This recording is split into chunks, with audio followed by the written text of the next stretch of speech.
우리가 함께 보실 말씀은 골로새서 3장에 있는 말씀입니다.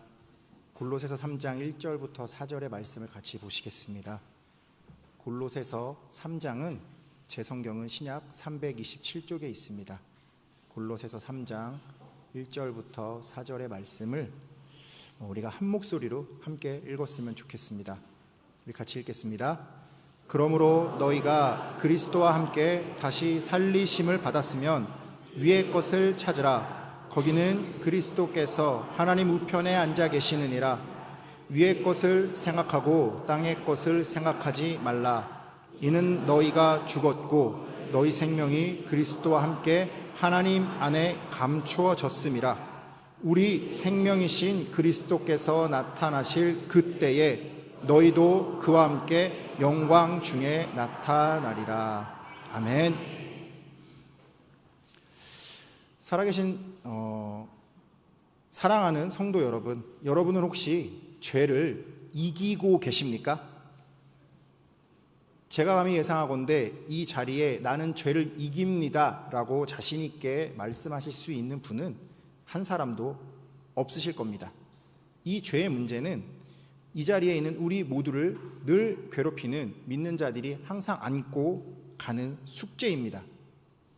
그럼 혹시 저는 어떨까요? 오늘 말씀의 제목이 죄를 이기는 최고의 비결이거든요. 저는 죄를 이기는 비결을, 그것도 최고의 비결을 알고 있고 그 비결을 여러분과 나누려고 하고 있는 것 아니겠습니까? 그렇다는 말은 저는 그 비결을 잘 알고 있고 이미 그 비결을 통해 죄를 잘 이기고 있지 않을까요? 당연히 아닙니다. 부끄럽지만 저도 죄를 많이 짓습니다. 저는 오늘 우리가 죄를 전혀 짓지 않을 수 있는 그런 방법을 이야기하려는 것이 아닙니다. 우리 중에 죄를 전혀 짓지 않고 죄 없이 살 수 있는 사람은 없습니다. 저는 우리가 죄를 짓더라도 그 죄에게 지지 않고 그 죄에게 잡아먹히지 않고 자유할 수 있는 방법에 대한 이야기를 하려고 합니다. 내가 죄를 지었을 때에 그 죄 때문에, 그 죄책감 때문에 괴로워하고 실망하며 눌려있다면 그것은 죄에게 지는 것입니다. 또는 그 죄가 점점 더 커져서 나의 삶의 다른 부분까지 다 지배하고 나를 집어삼키고 있다면 그것 또한 죄에게 지는 것이 될 것입니다. 하지만 설령 내가 죄를 지었어도 그 죄 때문에 괴로워하고 눌려있는 것이 아니라 그 죄의 문제를 털어버리고 당당할 수 있다면 저는 죄에게 진 것일까요? 죄를 지었다 해도 그 죄가 점점 커져서 나를 집어삼키게 놔두지 않고 싸울 수 있다면 저는 죄에게 진 것일까요? 저는 여러분들이 죄 앞에서 당당할 수 있는 비결, 죄와 싸우며 죄가 여러분을 삼키지 못하게 하는 방법을 한번 말씀해 보고자 합니다. 먼저 오늘 본문 말씀인 골로새서 3장을 살펴보기에 앞서서 우리는 먼저 2장의 말씀을 조금 기억하고 있어야 할 필요가 있습니다. 왜냐하면 오늘 본문 말씀인 골로새서 3장 1절 말씀이 그러므로 라는 접속사로 시작하기 때문입니다. 우리말에서도 그러므로 이 접속사는 앞문장과 뒷문장의 내용을 연결해 주는 중요한 접속사입니다. 헬라어로는 운이라는 단어가 사용되었는데요. 특히 성경에서는 앞 내용을 바탕으로 그 뒤의 내용을 권면하거나 명령할 때 자주 사용되는 단어입니다. 오늘 골로새서 3장 1절에서도 이 단어가 그렇게 사용되었습니다. 2장의 내용을 근거로 해서 그러므로 3장의 내용을 실천하라, 이렇게 이해하면 좋겠습니다. 그러므로 2장의 내용을 먼저 살펴봐야겠죠. 2장의 내용 중에서 우리가 먼저 주목해야 하는 구절은 12절입니다. 함께 보실까요? 너희가 침례로 그리스도와 함께 말씀 안 나오나요? 제가 읽어드리겠습니다. 너희가 침례로 그리스도와 함께 장사되고 또 죽은 자들 가운데서 그를 일으키신 하나님의 역사를 믿음으로 말미암아 그 안에서 함께 일으키심을 받았느니라. 아멘. 여러분 대부분 침례 받으셨죠? 우리가 받은 그 침례가 무엇을 의미하는가? 예수님과 함께 죽고 예수님과 함께 살아나는 것입니다. 무엇이 죽는 것입니까?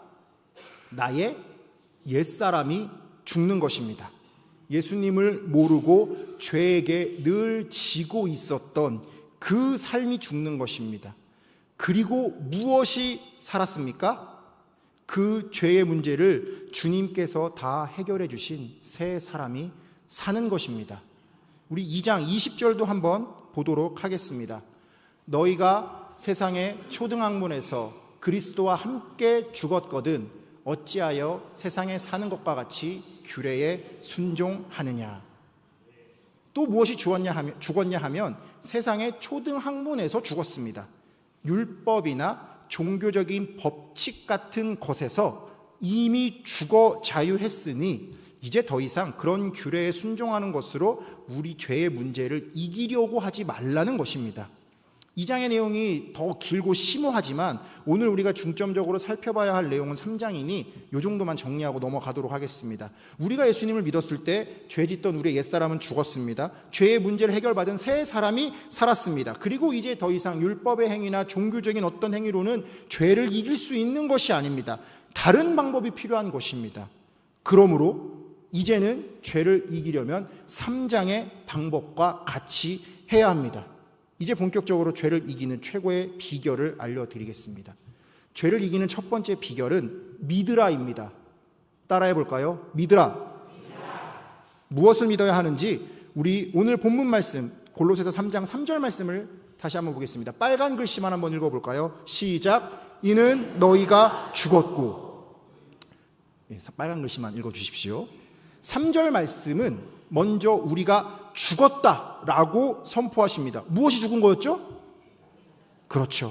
2장 말씀에 의하면 우리의 옛사람, 예수님을 만나기 전에 죄짓던 우리의 옛사람은 이미 죽었다. 그렇게 선포하셨습니다. 오늘 본문 말씀은 죽여야 한다, 죽게 해라 이렇게 말씀하시지 않으셨습니다. 죽었다라고 분명하게 선포하셨습니다. 우리의 옛사람이 죽은 것은 예수 그리스도와 함께 십자가에서 죽은 것인데요. 예수님께서 왜 목숨까지 바쳐가면서 십자가에 달리셨습니까? 그분이 십자가에서 죽으시면서 우리의 옛사람을 십자가에 함께 못 박아 우리의 그 옛사람을 죽게 하시려고 그것 때문에 감당하신 일이지 않으십니까? 동의가 안 되시나요? 그렇다면 로마서를 한번 보겠습니다. 동의가 되실 겁니다. 로마서 6장 6절과 7절입니다. 같이 읽겠습니다. 우리가 알거니와 우리의 옛사람이 예수와 함께 십자가에 못 박힌 것은 죄의 몸이 죽어 다시는 우리가 죄에게 종노릇하지 아니하려 함이니 이는 죽은 자가 죄에서 벗어나 의롭다 하심을 얻었음이라. 아멘. 여러분이 동의를 해주지 않으셨지만 성경 말씀에는 예수님께서 십자가에 못 박히신 것은 우리의 죄 때문이라고 분명히 기록이 되어 있습니다.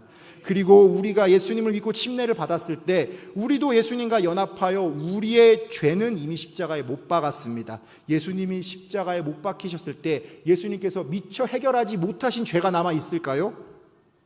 없습니다. 절대로 없습니다. 예수님은 십자가 위에서 이 죄의 문제를 이미 다 해결하셨습니다. 다시는 우리가 죄에게 종노릇하지 않도록 다 이루어 주셨습니다. 그렇다면 우리도 예수님과 연합하여 옛사람이 죽었을 때 이미 죄에서 벗어나 의롭다 하심을 얻었습니다. 믿는 분들 중에 가끔 이런 표현을 쓰시는 분들이 계십니다. 옛날 같으면 내가 이런 거 참지도 않았는데 나도 성질이 참 많이 죽었다. 이런 말씀 가끔씩 사용하시죠? 왜 자꾸 옛날을 찾으십니까? 이미 죽었잖아요. 이미 죽은 성질을 왜 자꾸 생각하십니까? 옛사람은 죽었어요. 이미 십자가에 못 박았잖아요. 우린 이미 의롭다 하심을 얻었습니다. 우리 로마서 6장 11절도 한번 보겠습니다. 같이 읽을까요? 이와 같이 너희도 너희 자신을 죄에 대하여는 죽은 자요 그리스도 예수 안에서 하나님에 대하여는 살아있는 자로 여길지어다. 아멘. 마지막에 여길지어다 라고 되어 있죠. 헬라어 원어의 뜻을 찾아보면 사실로 인정하고 받아들이라 라는 뜻입니다. 우리는 이미 죄에 대해서 죽었습니다. 그것이 성경의 선포이고요. 이제 우리는 하나님에 대해서만 살아있는 자입니다. 이 사실을 인정하고 받아들이셔야 합니다. 우리가 이것을 믿을 때 이미 죽은 죄는 더 이상 우리를 어떻게 하지 못합니다. 혹시 죄를 짓더라도 그 죄에 사로잡힐 필요가 전혀 없습니다. 그 죄는 내가 짓는 게 아닙니다. 이미 죽은 나의 옛사람이 짓고 있는 것 뿐입니다. 그 죄가 더 이상 나를 괴롭히지 못하고 나를 주장하지 못합니다. 나의 죄, 나의 옛사람이 예수 그리스도와 함께 죽었음을 믿으시고 죄에서 자유하시는 수도교회 성도님들이 되시기를 주님의 이름으로 축복합니다. 우리가 죄를 이기는 최고의 비결 두 번째는 맡기라입니다. 무엇이라고요? 네. 자, 이제 옛사람은 이미 죽었고요. 죽고 그냥 끝나면 안 되겠죠? 죽었으면 어떻게 돼야 됩니까? 다시 살아야 합니다. 그렇죠? 누가 살려주십니까? 하나님께서 살려주십니다. 이미 골로새서 2장에서 선포된 내용입니다. 우리가 빨리빨리 넘어갔지만요. 그렇다면 다시 살아난 우리의 새 사람은, 우리의 새 생명은 이제 어떻게 되고 있는지, 어떻게 되어 있는지를 한번 보겠습니다. 본문 3절 말씀을 다시 보시는데요. 이번에도 마찬가지로 빨간색 글씨를 한번 읽어보겠습니다. 시작. 너희 생명이 그리스도와 함께 하나님 안에 감추어졌음이라. 아멘. 이제 다시 산 우리의 생명은 어떻게 되어 있습니까? 그리스도와 함께 하나님 안에 감추어져 있다고 성경 말씀에 기록되어 있네요. 무슨 말인지 모르겠죠? 설명해 드리겠습니다. 감추어져 있다는 것은 헬라어 케크리프타이입니다. 발음 어렵죠? 발음은 모르셔도 되는데요. 문법적인 정보는 조금 아실 필요가 있습니다. 우선 이 단어는 수동태입니다. 수동태라는 것은 내가 하는 것이 아니라 누군가가 한 것입니다. 내가 감춘 것이 아니라 누군가에 의해 감추어진 것입니다. 누가 감춰주셨죠? 하나님께서 감춰주신 것이죠. 또 이 단어의 시제는 완료 시제입니다. 완료 시제라는 것은 과거에 어떤 한 시점에 있었던 그 사건이 아니라 과거에 있었던 그 일이 지금까지 계속 영향을 미치고 그 상태로 완전하게 이어져 있다라는 말씀입니다. 자, 이제 이것을 조합해 보면은 우리가 감추어졌는데, 하나님께서 감추어 주셨는데 그것이 지금까지 쭉 이어지고 있다는 것입니다. 무엇으로부터 우리를 감추어 주셨겠습니까? 옛사람, 죄로부터 감추어 주신 겁니다. 즉 우리가 예수 그리스도를 믿고 옛사람이 죽고 다시 살아난 순간부터 옛사람은 다시 살아난 우리의 생명을 어떻게든 해보려고, 공격하려고 계속 우리를 찾아 헤매고 있는데, 하나님께서 그 죄가 우리를 찾지 못하도록 감추어 보호해 주신다는 것입니다. 지금까지 또 영원까지 그렇게 해 주신다는 것입니다. 죄는 끝났습니다. 옛사람은 이미 죽었고 우리의 새 사람, 새 생명은 하나님께서 직접 보호해 주고 계십니다. 죄가 아무리 우리를 건드려도 우리의 생명은 건드리지 못합니다. 우리가 죄를 이기려 할 때에 우리의 힘으로 하려고 하니까 힘이 드는 것인데, 사실 처음부터 우리의 힘으로 할 필요는 없었습니다. 하나님께서 보호해 주시기 때문에 하나님께 맡기기만 하면 되는 것이었습니다. 우리의 생명을 그리스도와 함께 영원히 감추어 보호해 주시는 하나님께 맡기시기 바랍니다. 어떤 추상적인 믿음이나 막연한 기대감으로 맡기지 마시고요. 이제부터는 이 말씀의 근거에서, 하나님의 약속의 근거에서 확실한 믿음을 가지고 맡기시기 바랍니다. 하나님께서 직접 보호해 주심을 깨달으시고 결코 우리의 생명을 건드리지 못하는 죄 앞에서 당당히 승리하시는 수도교회 성도님들이 되시기를 주님의 이름으로 축복합니다. 자, 죄를 이기는 최고의 비결 세 번째는 채우라입니다. 따라해 보시죠. 채우라. 제가 오늘 가장 강조하고 싶은 비결이 바로 이것입니다. 채우라. 우리가 알다시피 우리가 늘 죄에게 지는 것은 아닙니다. 때로는 죄와 싸워 이길 때도 있습니다. 한 번쯤은 경험해 보셨죠? 우리가 어느 날은 사탄의 유혹에 빠지지 않고 회개하고 잠시나마 이 죄를 밀어낼 수도 있습니다. 그런데 그렇게 한두 번 이긴 경험을 가지고 있다가도 어느 날 문득 정신을 차려보면 또다시 죄에게 굴복하여 살고 있지는 않으셨습니까? 왜 그랬을까요? 그동안 우리가 죄와 싸우면서 때로는 이겨보았지만 결국엔 다시 되돌아가고 번번이 실패했던 가장 큰 이유는 바로 이 채우는 것을 소홀히 했기 때문입니다. 마태복음 12장에는 예수님께서 성령에 힘입어서 귀신을 쫓아내는 장면이 등장을 합니다. 그랬는데 이제 서기관들과 바리새인들이 그걸 보고 성령님의 힘을 모르는 자들이었기 때문에 예수 그리스도께서 바알세불의 그 귀신의 왕의 힘을 빌어서 귀신을 쫓는다 이렇게 막 비난하는 장면이 나옵니다. 서기관이나 바리새인들의 특징은 무엇입니까? 그들은 종교적 열심은 대단하지만 그 동기가 잘못된 자들입니다. 그들은 겉으로 보기에는 율법을 잘 지켰기 때문에 죄와 싸워 이기고 있는 것 같아 보였지만 그들은 하나님을 위해서가 아니라 스스로의 의를 드러내기 위해서 율법을 잘 지키고 종교적 행위를 열심히 하고 있었을 뿐입니다. 그들의 마음속에는 예수님이 없었습니다. 성령님도 없었습니다. 그들의 마음의 주인은 자기 자신이었습니다. 예수님께서는 그런 자들에게 이렇게 말씀하신 거죠. 우리 마태복음 12장 43절부터 45절 말씀을 함께 보겠습니다. 제가 읽어드릴게요. 더러운 귀신이 사람에게서 나갔을 때에 물 없는 곳으로 다니며 쉬기를 구하되 쉴 곳을 얻지 못하고 이에 이르되 내가 나온 내 집으로 돌아가리라 하고 와보니 그 집이 비고 청소되고 수리되었거늘 이에 가서 저보다 더 악한 귀신 7을 데리고 들어가서 거하니 그 사람의 나중 형편이 전보다 더욱 심하게 되느니라. 이 악한 세대가 또한 이렇게 되리라. 어떤 사람의 마음속에 더러운 귀신이 있었습니다. 그동안 그 사람의 주인은 더러운 귀신이었죠. 그런데 어느 날 한번 이 사람이 죄에서 이겨보았습니다. 귀신을 한번 쫓아보았어요. 귀신이 나갔습니다. 그런데 나갔던 귀신이 돌아다니다가 갈 만한 곳이 없으니까 어떻게 합니까? 다시 이전에 살던 그 사람의 마음속으로 되돌아옵니다. 그 사람 입장에서는 어느 날 한번 죄를 밀어내고 이겨보았는데 이 사람이 옛사람을 비우고 회개하고 깨끗이 청소까지 하고 수리까지 했는데 그렇다면 이제 이 마음에 다른 새 주인을 모셔야 하는데 이 마음에 새 주인이 없고 여전히 자기 자신을 주인으로 섬기고 있으니까 그 새 주인의 자리에 다시 누가 들어오는 겁니까? 더 악한 귀신 7이 들어가 그 마음을 다시 차지하고 다시 주인이 돼버리는 것입니다. 내가 옛사람을 죽였고 죄가 주인이었던 삶에서 벗어나고 회개를 하였으면 그 비워지고 깨끗하게 청소된 마음에 새로운 주인을 모셔야 합니다. 빈자리를 채워야 합니다. 무엇으로 채워야 하겠습니까? 무엇이라고 대답해야 할지 모르겠거든. 우리 같이 말씀을 봅시다. 골로새서 3장 1절입니다. 같이 한번 읽어볼까요? 그러므로 너희가 그리스도와 함께 다시 살리심을 받았으면 위의 것을 찾으라. 거기는 그리스도께서 하나님 우편에 앉아 계시느니라. 아멘. 무엇을 찾아 채워야 합니까? 위의 것입니다.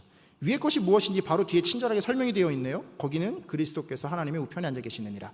그리스도께서 하나님 우편에 앉아 계시는 곳, 하나님의 나라죠. 하나님의 나라, 하나님의 통치하심, 하나님이 주인 되신 삶으로 나를 채워야 하는 것입니다.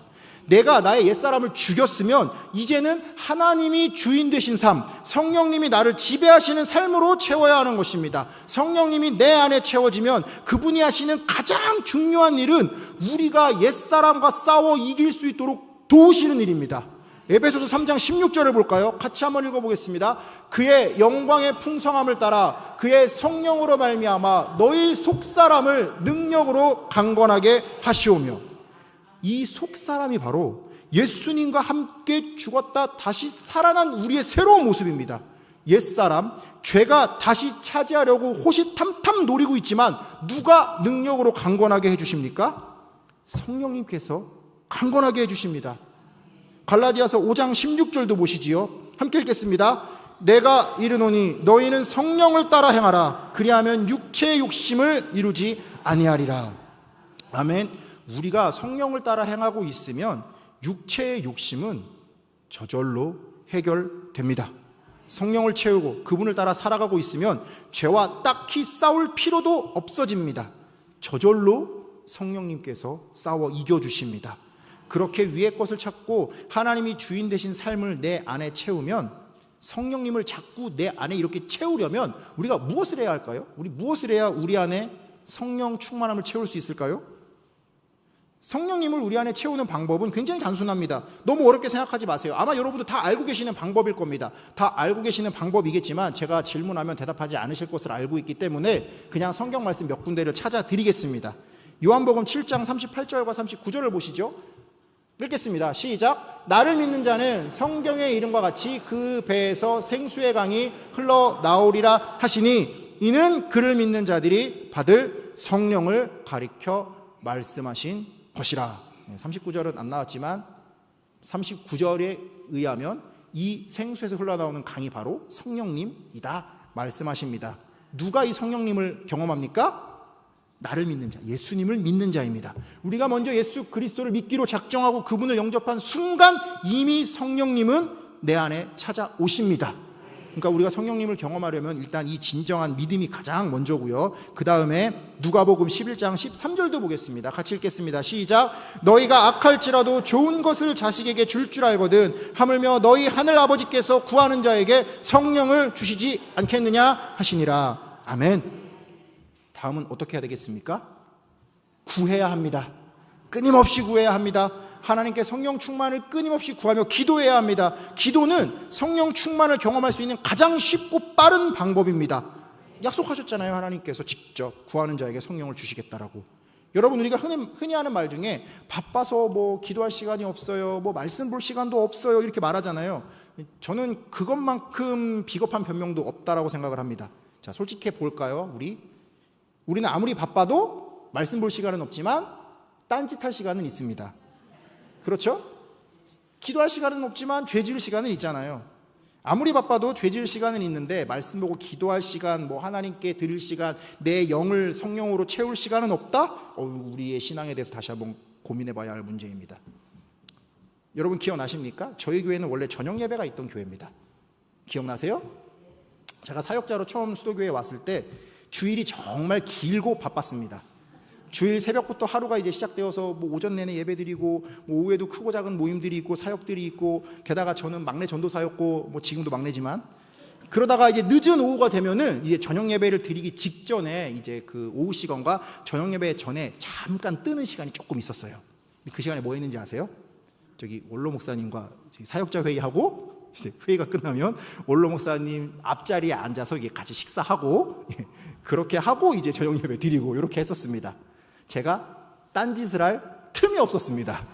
주일날 잠깐 시간 그때 나는데, 그 잠깐 나는 시간에 원로 목사님과 겸상하고 딱 이렇게 앉아있는데 뭐 딴짓을 어떻게 할 겁니까? 그러니까 주일 예배가 끝나고 정리하고 이렇게 집에 가면 밤 9시가 넘었습니다. 그러면 집에 들어가자마자 거의 기절하다시피 쓰러져서 잤습니다. 딴짓을 할 시간은커녕 딴짓을 할 힘이 없었습니다.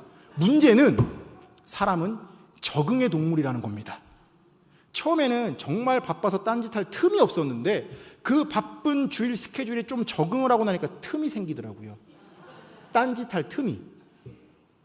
사역이 다 끝나고 집에 가면 9시인데 옛날 같으면 기절해야 되는데 언제부턴가 그 시간에 딴짓을 하게 됩니다. 그렇게 그 밤에 딴짓을 하고 놀다가 피곤해서 월요일 새벽 예배 못 나온 적도 있습니다. 사역하느라 피곤해서가 아니라 놀다가 피곤해서요. 세상 즐거움에 취해서 성령 충만에 실패한 거죠. 저의 솔직한 고백입니다. 여러분, 지금은 주일 저녁에 여유가 좀 있으시죠? 안 그래도 이미 그 저녁 예배가 오후 예배로 드려지면서 좀 여유가 있었는데 그나마도 1시간 더 당겨졌습니다. 예배가 다 끝나고 집에 가도 아직 해가 중천입니다. 그렇다는 것은 분명히 우리에게 딴짓할 여지가 더 생겼다는 것입니다. 아무리 바빠도 틈만 나면 딴짓하고 죄를 짓는 게 사람인데 그 틈이 많아졌다? 시간적인 여유가 많아졌다는 것은 그만큼 죄가 파고들 틈도 커진 겁니다. 사탄은 그 틈을 더 많이, 더 오래, 더 집요하게 공격할 것입니다. 그렇다고 제가 뭐 다시 저녁 예배를 드리자 뭐 이런 말씀을 드리는 건 아닙니다. 오해하지 마십시오. 지금이 좋습니다. 제가 드리고 싶은 말씀은 바쁘면 바쁜 대로 그 시간 중에 딴짓하지 말고 하늘의 것을 구해야 하며, 여유가 있으면 여유가 있는 대로 나의 스스로 의지로 그 여유 있는 시간을 하늘의 것을 사모하는 일에 더 투자해야 한다는 것입니다. 더욱더 많은 시간을 하나님께 드려서 내 안에 성령 충만을 채우는 일에 힘써야 한다는 것입니다. 내 마음, 내 시간에 틈이 많아졌는데 그 틈을 자꾸 세상 즐거움으로 여가로 가득 채우실 겁니까? 죄가 들어오는 틈인데? 틈이 크다면 그 틈을 더욱더 성령으로 메꾸시기 바랍니다. 우리 에베소서 5장 18절 한번 볼까요? 이렇게 기록되어 있네요. 술 취하지 말라. 이는 방탕한 것이니 오직 성령으로 충만함을 받으라. 성령의 충만함을 받기 위해서는 술 취하지 말아야 합니다. 진짜로요. 진짜로 술 취하지 말아야 합니다. 이게 왜냐면은요, 이 술 취함과 성령 충만은 서로 안 취했어요. 서로 상충되는 겁니다. 둘 중에 하나만 가능하다는 겁니다. 그게 이 말씀을 헬라어 원어로 보면은 우리가 알 수 있는 뜻입니다. 술에 취한다는 것은 꼭 술이라고 하는 그 특정한 무엇이 아니라 세상의 즐거움에 우리의 삶의 통제력을 빼앗긴 상태를 말합니다. 세상의 즐거움이 우리 삶의 주인이 되어 있는데 내가 나의 삶의 주인을 이미 세상으로 정해놨는데 어찌 성령님께서 우리의 삶의 주인이 되고 우리를 주장할 수 있겠습니까? 세상의 즐거움에 사로잡혀 있는 삶과 성령 충만함은 같이 갈 수 없습니다. 말 그대로 정말로 술에 취하지 말아야 성령으로 충만함을 받을 수 있습니다. 여러분, 술에 취한다는 건 무슨 말입니까? 술에게 내 삶의 주도권을 빼앗긴다는 것이죠. 성령님이 절대로 충만할 수 없습니다. 술, 도박, 쾌락, 세상의 즐거움들, 그것이 내 삶을 지배하게 놔두지 마시고 끊어야 합니다. 그래야 성령님께서 나를 지배하시고 내 삶을 충만하게 채워주십니다. 여유가 생기면, 틈이 나면 그 틈을 여가 생활에만 쓰지 마시고요. 세상의 즐거움으로 술 취함으로 채우기보다 그만큼 더 말씀 보시고 기도하여 하나님께 드리는 시간을 확보하시기 바랍니다. 그 틈을 성령님으로 채우시기 바랍니다. 우리의 삶이 위의 것을 하나님을 바라보는 시간들로 채워질 때 내 마음을 죄가 공격하는 시간보다 성령님께서 붙드시고 일하시는 시간이 더 늘어나게 될 것입니다. 우리가 세상의 즐거움을 쫓는 것이 아니라 눈을 들어 위의 것을 바라보고 주님을 바라볼 때 그때 우린 깨닫게 됩니다. 주님은 어디를 바라보시는지, 주님의 마음은 어디에 있는지, 주님이 나에게 원하시는 뜻은 무엇인지, 그리고 그것을 깨달아야 우리는 주님의 뜻대로 살 수 있겠죠? 그렇게 우리 마음에 성령님이 가득하게 채워지면 더 이상 죄가 찾아올 틈이 없게 될 것입니다. 죄가 찾아와 공격하면 때로는 넘어질 수도 있습니다. 하지만 그것은 나의 진짜 모습이 아닙니다. 그것은 이미 죽은 나의 옛 사람일 뿐입니다. 그것은 이미 예수님께서 십자가에서 해결하셨습니다. 나의 속사람은 이미 주님으로 채워져 더 이상 죄가 어찌할 수 없도록 보호받고 있습니다. 내가 아니라 나의 주인 되신 주님께서 직접 싸우고 계십니다. 이 믿음을 가지고 나아갑시다. 끝으로 우리 본문 말씀 골로새서 3장 4절을 보고 마치도록 하겠습니다. 같이 읽어볼까요? 시작. 우리 생명이신 그리스도께서 나타나실 때에 너희도 그와 함께 영광 중에 나타나리라. 아멘. 우리 생명은, 우리 속사람은 지금 하나님의 돌보심 아래 숨겨져 있지만 그리스도 예수의 날에 우리도 예수님과 함께 영광 중에 나타나게 될 것입니다. 이것이 그리스도와 함께 죽고 살리심을 받은 우리 속사람에게 예정된 하나님의 구원의 약속입니다. 이 믿음 가지고 주님 오실 날까지 주님을 바라보며 위의 것을 찾으며 성령님을 채우며 죄와 싸워 승리하시는 우리 수도계 성도님들 되시기를 주님의 이름으로 축복합니다. 기도하겠습니다. 사랑과 은혜가 충만하신 주님 감사드립니다. 우리는 그동안 너무 쉽게 죄의 공격 앞에서 무너져 왔습니다. 하지만 이제는 더 이상 죄가 우리를 집어삼킬 수 없음을 믿습니다. 이 말씀에 의지하여 죄를 이기고 죄에서 자유하게 된 줄로 믿습니다. 오늘 이 말씀의 고백이 우리의 고백이 되게 하여 주시옵소서. 나의 옛사람은 이미 죽었음을 인정하고 믿음으로 선포하겠습니다. 나는 이미 죄사함을 받았습니다.